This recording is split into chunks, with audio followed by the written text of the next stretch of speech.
nada más.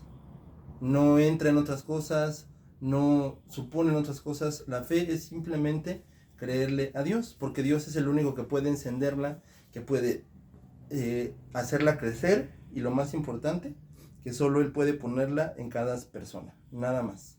La fe, la fe que solamente es hacia Él, creerle solamente a Él, solamente Dios es el único que lo puede hacer. Por ponerte un ejemplo, ¿no? Te pongo un carro que tú compraste, solamente tú lo puedes prender, solamente tú lo puedes usar. Si llega alguien y te dice, préstame el carro, tú se lo quieres prestar a alguien, perfecto. Pero estamos de acuerdo que el carro es tuyo. Solamente tú eres el único que puede llevar a cabo esa parte de encender el carro, porque el carro es completamente tuyo. De la misma manera, una persona que entiende esta parte se da cuenta que solamente la fe en Dios es únicamente creerle a Dios. Y esto es muy importante porque Pablo está a punto de demostrarle y de llamar a todos los creyentes a que sepan que en todo momento se trata de nuestra fe. Empezamos nuestra vida cristiana creyendo en Jesucristo, continúa nuestra vida cristiana creyendo en Jesús y termina nuestra vida cristiana creyendo en Jesús. De principio al final, toda nuestra vida camina por fe. ¿Qué pues diremos que halló Abraham según la carne? Porque si Abraham fue justificado por las obras, tiene de qué gloriarse. Pero no para con Dios, porque ¿qué dice la Escritura? Creyó Abraham a Dios y le fue contado por justicia. Pero al que obra no se le cuenta el salario como gracia, sino como deuda, más al que no obra no se le cuenta el salario como gracia, sino como deuda, sino al que cree que justifica al impío, su fe le es contada por justicia, como también David habla de la bienaventuranza del hombre, a quien Dios le atribuye sin obras, diciendo, bienaventurados aquellos cuyas iniquidades son perdonadas y cuyos pecados son cubiertos, bienaventurado el varón a quien el Señor no culpa de pecado. ¿Es pues esta bienaventuranza solamente para los de la circuncisión o también para los de la incircuncisión? Porque decimos que a Abraham le fue contada la fe por justicia, ¿cómo pues le fue contada? ¿Estando en la circuncisión o en la incircuncisión? No en la circuncisión, sino en la incircuncisión, y recibió la circuncisión como señal, como sello de la justicia de la fe que tuvo estando aún incircunciso, para que fuera padre de todos los creyentes, no circuncidados, a fin de que también ellos la fe les sea contada por justicia. Y padre de la circuncisión para los que no solamente son de la circuncisión, sino que también sirven las pisadas de la fe que tuvo nuestro padre Abraham antes de ser circuncidado. Porque no por la ley le fue dada a Abraham a su descendencia la promesa de que sería heredero del mundo, sino por la justicia de la fe. Porque si los que son de la ley son herederos, vana resulta la fe y anulada la promesa. Porque la ley produce ira donde no hay ley, tampoco hay transgresión, por lo tanto es por fe, para que sea por gracia, a fin de que la promesa sea firme para toda su descendencia, no solamente para la que es de la ley, sino también para la que es de la fe de Abraham, la cual es padre de todos, y como está escrito, te he puesto por padre de muchas gentes delante de Dios, a quien creyó, el cual da vida a los muertos y llama las cosas que no son como si fueran, y él creyó en esperanza contra esperanza, para llegar a ser padre de muchas gentes, conforme a lo que se había dicho, así será tu descendencia, y no se debilitó en la fe al considerar su cuerpo, que estaba ya como muerto, siendo casi de 100 años, a la esterilidad de la matriz de Sara. Tampoco dudó por incredulidad de la promesa de Dios, sino que se fortaleció en la fe, dando gloria a Dios, plenamente convencido de que era también poderoso para hacer lo que él había prometido. Por lo cual también su fe le fue contada por justicia, y no solamente con respecto a él se escribió que le fue contada, sino también con respecto a nosotros, a quienes ha de ser contada, y esto es a los que creemos en el que levantó de los muertos al Jesús, Señor nuestro, el cual fue entregado por nuestras transgresiones y resucitado para nuestra justificación. En primer lugar nos encontramos con la gracia, que Abraham no tuvo absolutamente ningún mérito para que Dios lo bendiciera y lo salvara, solo creyó. Ese es el núcleo del pasaje, la fe. Entonces, si Abraham hubiera hecho una mínima cosa para que se salvara, entonces ya no sería gracia, mucho menos sería fe, ya serían los méritos de Abraham. Los judíos argumentaban, bueno, es que la circuncisión lo salvó. O sea, fue lo que hizo que se circuncidó, porque de hecho en el capítulo 17 de Génesis, que ya lo veremos más tarde, en ese momento, dice, ahí se circuncidó y esa es la obra, y no es así. La circuncisión que hizo Abraham fue en respuesta a la fe que tuvo en el Señor, al que el Señor puso en Abraham. La circuncisión fue la respuesta de fe en la fe, en consecuencia de la esperanza y de la fe que Dios puso en Abraham. Ajá. Entonces, de ninguna manera la circuncisión salva, Porque de hecho Pablo lo vuelve a mencionar, entonces solamente las de la circuncisión para nada, porque es para todos. ¿Por qué? Porque la circuncisión no nos puede salvar a ningún ser humano, porque todos estamos para pecado. Y de la misma manera esto aplica completamente para nosotros como cristianos. El bautismo no te puede salvar. A ti no te puede salvar las muchas obras que hagas, porque no tiene ningún mérito para salvarte. Esas cosas son imposibles que te puedan conceder la salvación. Entonces, ¿qué es lo que me concede la salvación? A ti la salvación solamente te lo concede el hecho de creer que Jesucristo es tu único y tu verdadero Salvador. Si no es Él poniendo esa esperanza en ti, si no es Él poniendo esa fe en ti, entonces no importa absolutamente nada de lo que hagas. ¿Sí? La circuncisión no puede salvar. Ese es el error de tantas personas que viven en su religión y que creen que, pues mira, la verdad, dicen, es que yo me salvé porque sí creí, pero aparte me bauticé. Sí creí, pero aparte leo la Biblia. Es que esas cosas no te salvan. O sea, te vuelvo a repetir, la circuncisión fue respuesta a la fe que previamente Dios había puesto en Abraham. Pero la circuncisión no fue lo que lo salvó. Ni la circuncisión, ni el bautismo, ni absolutamente nada. Nada de esas cosas salvan. El único que puede salvar es Dios. Entonces, esas cosas vienen a ser respuesta de lo que nosotros hacemos por creyentes. Pero mucho ojo, es en respuesta de lo que nosotros hacemos por creyentes, como creyentes. Es en respuesta de lo que nosotros hacemos como creyentes. Pero eso nunca nos va a conceder la salvación. La salvación la concede únicamente Dios. Entonces ten mucho cuidado de creer que tu bautismo te salvó. Ten mucho cuidado de creer que la lectura de la Biblia te salvó.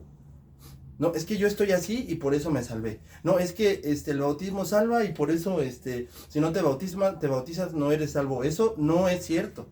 Ten mucho cuidado porque le estás agregando obras a la perfecta obra del Señor Jesucristo. Ten mucho cuidado porque una sola obra, una milésima de obra, una tantita, y ya le estás diciendo, Señor, ya no es gracia porque es lo que tú hiciste, pero aparte, mi bautizo. O sea, no me salvaste tú, y por eso dice la palabra, o es toda la obra de Cristo, o no es la obra de Cristo. Así de sencillo. O es Él el que se lleva todo el mérito, o entonces tú estás declarando que no. No, pero es que nada más dije que me bauticé.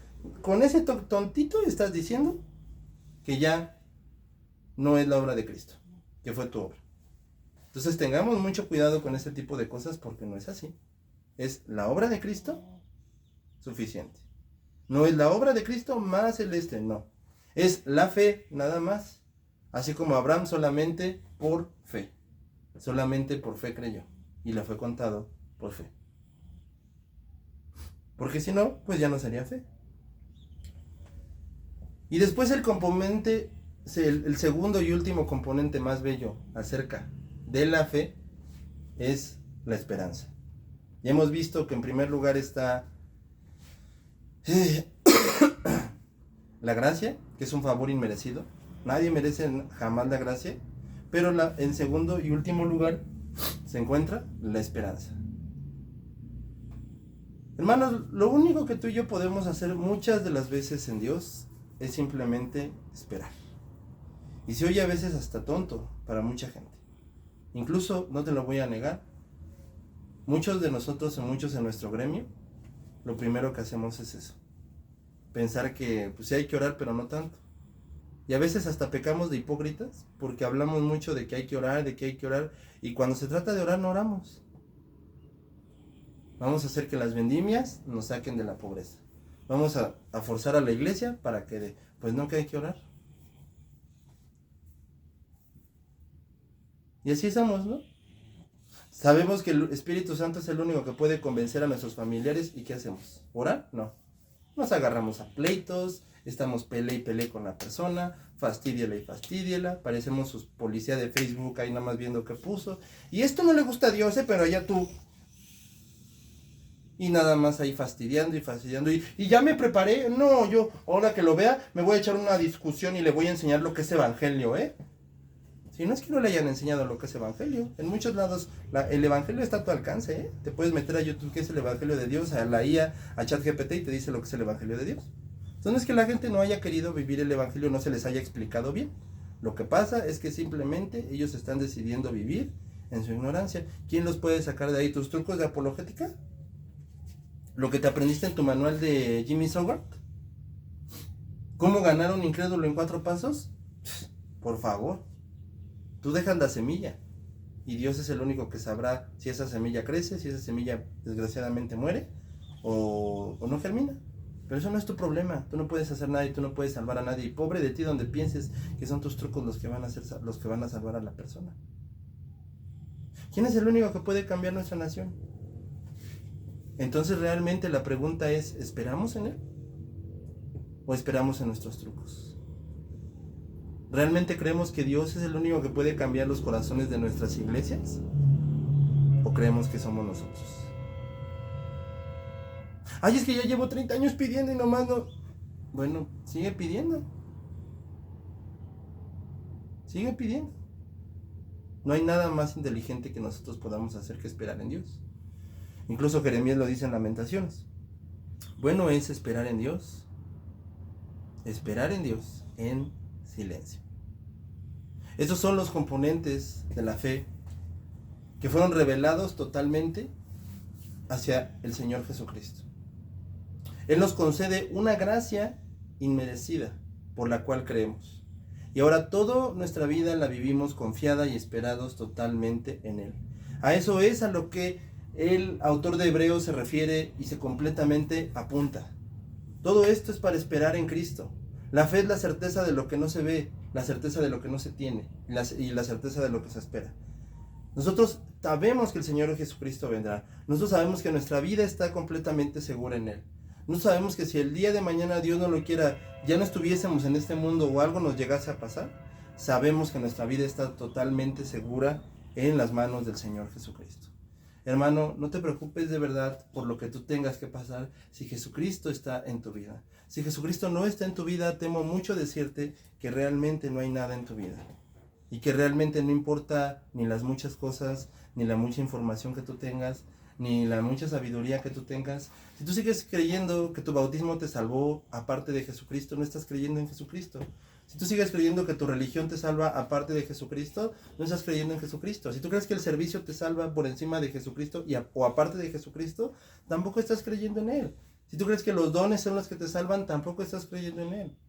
Y si también tú crees que la gente no está, que pues hay gente peor, como que para que yo me arrepienta, porque pues al cabo todos pecan, entonces yo ¿por qué no voy a pecar? O de pues yo soy tan malo, en verdad hay otros peores, eso no es excusa válida. Así como decía un chiste, si tú le vas a decir a Dios, es que, Señor, pues hay otros peores, o sea, yo sí peco, pero hay otros que pecan peor. Entonces tú te vas a ir con esos que pecan peor de todas formas, porque pecador y muy pecador es lo mismo. Entonces nuestra seguridad no es agarrar y decirles que todos pecan, porque es verdad, todos pecan. Pero la importancia es que Él te está dando hoy la oportunidad de que deposites tu fe en Él, de que creas que Él es tu único y tu verdadero Salvador. Y si tú no lo haces así, desgraciadamente, no va a quedar nada más que recibir total y absolutamente la ira de Dios. Si tú te empeñas en seguir con tu religiosidad, eso tampoco va a agravar la ira de Dios. ¿Por qué? Porque estás tú creyendo en una religiosidad. Sigues creyendo que eres tú más lo que tú has hecho. Y sigues imponiendo una religiosidad que no es así la que Dios marcó. Ten mucho cuidado con eso, porque de verdad que es lo mismo. Y ten mucho cuidado con creer y con ofender a Dios con tu religiosidad, con tu falsedad, y mucho menos, como decía el Señor, poner cargas que ni siquiera nosotros llevamos y cargas que no van sobre la gente.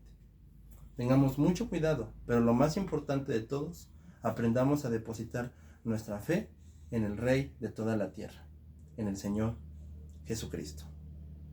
Que Dios te bendiga.